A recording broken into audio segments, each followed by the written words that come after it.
Welcome back to CBS Soap Dish Recap, where we recap everything CBS soaps, both the Young and the Restless and the Bold and the Beautiful.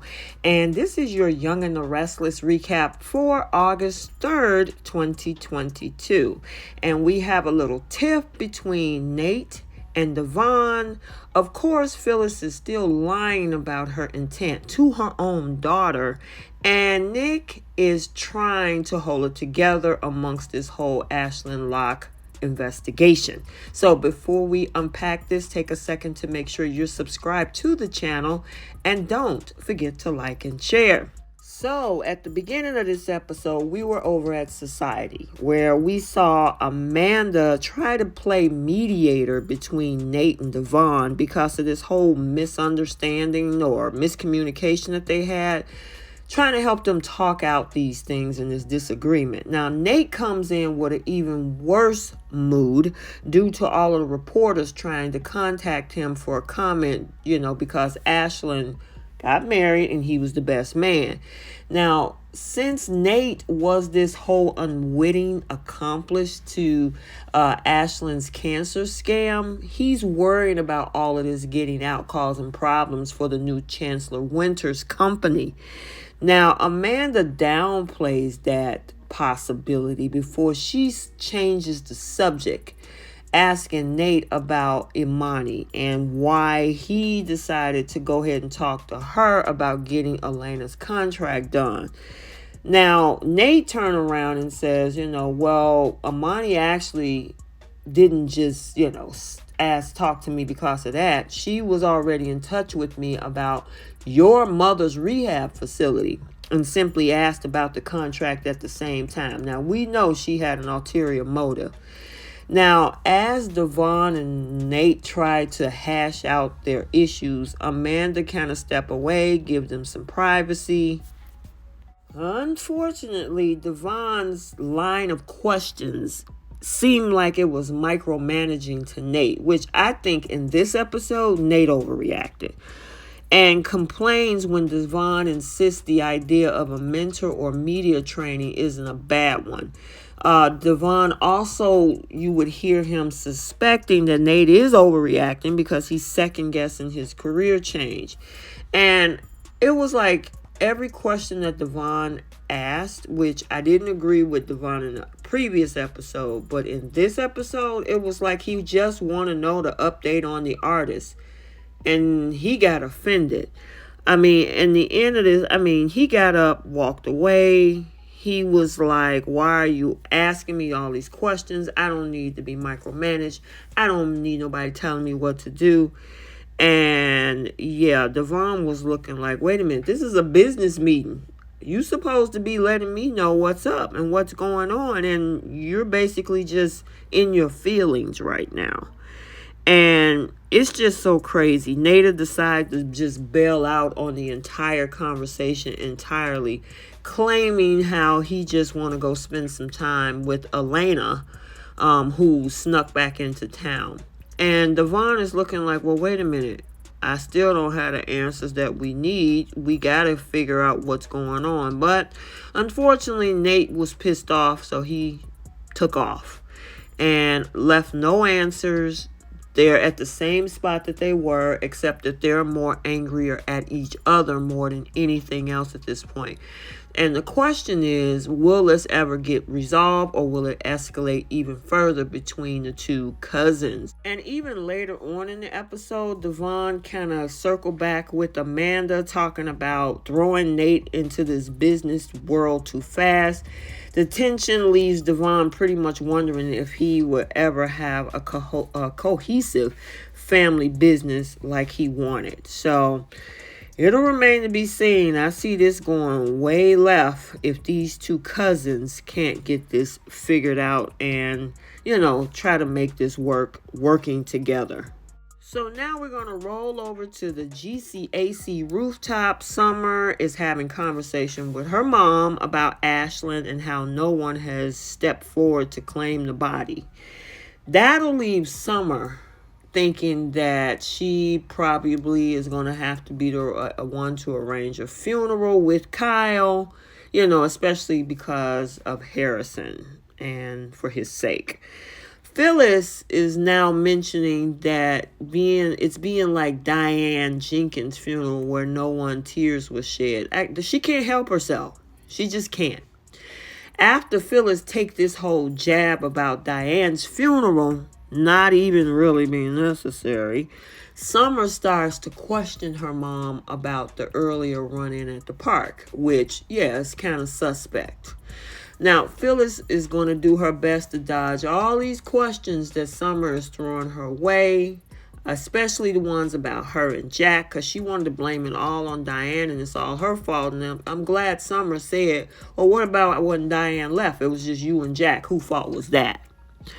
Phyllis is going to focus on this whole thing at the Marchetti Company, and we all know what that's about, even though she lied otherwise. Summer is going to admit it hasn't been the right time to talk to Kyle because, with everything going on, but she planned to pitch the idea to him soon. And with that said, Summer will know Kyle is going to have some concerns, which she did say that to Phyllis, especially between the fact of the feud going on between her and Diane. Now, Phyllis acts like she never jeopardized her relationship with Summer and hide the fact that Ashley is texting her about Diane's takedown. And she lies about that too. So that whole conversation is a farce. It's a lie, and it'll blow up in her face. We just got to sit back and wait. So over at Newman Media, Chloe shows up and gives Sally some updates on what she learned from Kevin about Ashland. Sally finds out, though, that Nick didn't give her the whole story. He left out some pieces. That fight that was a physical one after, of course, her hearing this from Chloe about the punch before the car accident. Now, the whole thing looks really suspicious to Sally since the cops didn't release anything beyond the crash information. Sally is hinting about the fact that she want to put this story out there, but Chloe, however, reminds her you gotta be a little bit careful with this whole thing if you're gonna put it out there. And she should. I don't know why she thinks she can just dive in head first over at Newman's with the Newmans. Sally texts Nick, hoping to talk to him about Ashland's story and that fight that he left out at Victoria's house. So, over in the park, at Chancellor Park, Nick is opening up to Sharon about feeling responsible for Ashland's death. Now, Sharon will agree that it's entirely possible that Victor has something to do with this and is pulling some strings. And she's mentioning how he covered for Adam when he killed that man back on the farm. Nick will argue that he ain't no scared little boy, so he'll refuse to let history repeat itself. Nick insists that the truth always come out, but then he also get a text message from Sally about him needing to explain the missing information. And this is about to implode. I don't know why Victor always thinks he's protecting his family when in the end it blows up in their face. So now we're back over at Newman Media again, and Nick comes in to confront Sally about that text she sent him. Sally is letting him know that reliable sources told her about the physical confrontation, and she's trying to pump Nick for more information now. So Nick will come out and admit that Ashland got violent with Victoria, so he had to step in to protect her. Now, Sally understands all of this and will wonder if Ashland drove off to avoid an even worse fight. Now, Nick acknowledged, of course, that's not exactly how things played out, so Sally would think things are getting really sticky. Now, after Nick says that, he has no idea how the crash happened, which he's telling the truth, Sally suggests that they should take the facts and report them. That way, Newman Media can beat all of the other news outlets to the punch. Nick, however, will advise against it since, it'll mean more torture for his sister. Now, Sally, on the other hand, will think they have a chance to outscoop everyone. Plus, not covering the story makes them look incompetent or like they're covering up something. And I totally agree with that. And Nick finally decides that he's going to, lead the story in Sally's hands. And so he'll ask pretty much, what you going to do about it? And because Victor's probably somewhere in the background of this, I don't think it's going to be easy for her to move the way she wants to. So we'll have to keep an eye on this. So we're finally back over at Crimson Lights. Nate grabbed a couple coffees to go and text Elena that he's on his way home. Now, while Nate is putting all the cream and stuff in the coffee cups, he get a call from Amani, hoping to chat while Nair, her mom, is sleeping. Now, Nate smiles as he agreed to entertain Imani over the phone. He'll sit down and forget about the other cup of coffee that he got for Elena, abandoning it nearby. So, yeah, this is not looking good. I mean, Nate is smiling and upbeat when Imani calls and totally forget about Elena's coffee and going home to her.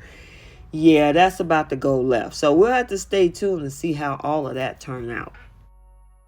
So there you have it, your recap for The Young and the Restless for August 3rd, 2022.